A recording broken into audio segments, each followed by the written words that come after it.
এই প্রবাসে নতুন যারা আসছেন তারা সহজে হাল ছাড়বেন।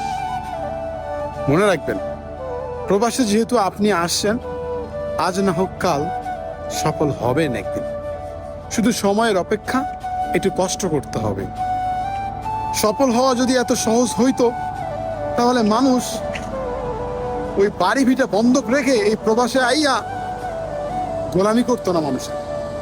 এই প্রবাসে অনেক ধনীর দুলাল পইরা আছে নিজের স্বপ্ন পূরণ করার জন্য, অথচ দেশে কিন্তু তাদের কোটি কোটি টাকা পড়ে আছে, তবুও নিজেকে সফল করার জন্য, নিজেকে প্রতিষ্ঠিত করার জন্য এই প্রবাসে পাড়ি জমায়। বুঝছেন?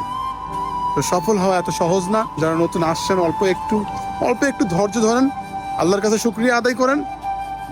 মনে রাখবেন, পৃথিবী সবার দুয়ার থেকে ঘুরে আসলে আল্লাহর দুয়ার থেকে ঘুরবেন না আপনি, আল্লাহ আপনাকে ফেরাবে না।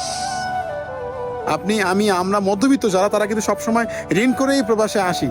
আমরা অনেক কষ্ট করি, অনেক পরিশ্রম করি, এরপরেও কিন্তু আমরা সফলতা পাই না। আর একটা জিনিস মনে রাখবেন, আল্লাহ তাআলা যে জিনিসটা দেয়, অতি সহজে জিনিসটা দেয়, ওই জিনিসটা কিন্তু অতি তাড়াতাড়ি আবার নিয়ে যায়। আর যে জিনিসটা অনেক কষ্টের পর দেয়, ওই জিনিসটা সারা জীবন থেকে যায়। তো জীবনে প্রতিষ্ঠিত হতে গেলে কর্মজীবনে একটু সময় লাগবে, তাই হাল ছাড়বেন না ভাই। এই প্রবাসে আপনি যে পরিস্থিতিতে আছেন, আপনি যে পজিশনে আছেন, তার থেকে অন্যের দিকে তাকান, তারাও কিন্তু আপনার থেকে ভালো নেই। আসলে এভাবেই আমরা কেউ কারো জায়গা থেকে ভালো নেই। সবাই সবার জায়গা থেকে একটু না একটু সমস্যা আছেই, কোনো না কোনো প্রবলেম আছেই। তো জীবনে চলতে গেলে, হাঁটতে গেলে, সমাজে থাকতে গেলে প্রবলেম থাকবে রে ভাই।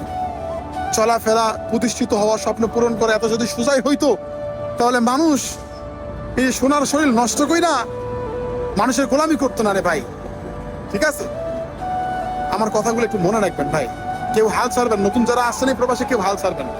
আমিও প্রথমে এই প্রবাসে আসার পর অনেক চিন্তা করতাম যে ভাই আমি কবে প্রতিষ্ঠিত হব। অনেক মানুষরা এত টাকা ইনকাম করে, এত টাকা স্যালারি পায়, এ তো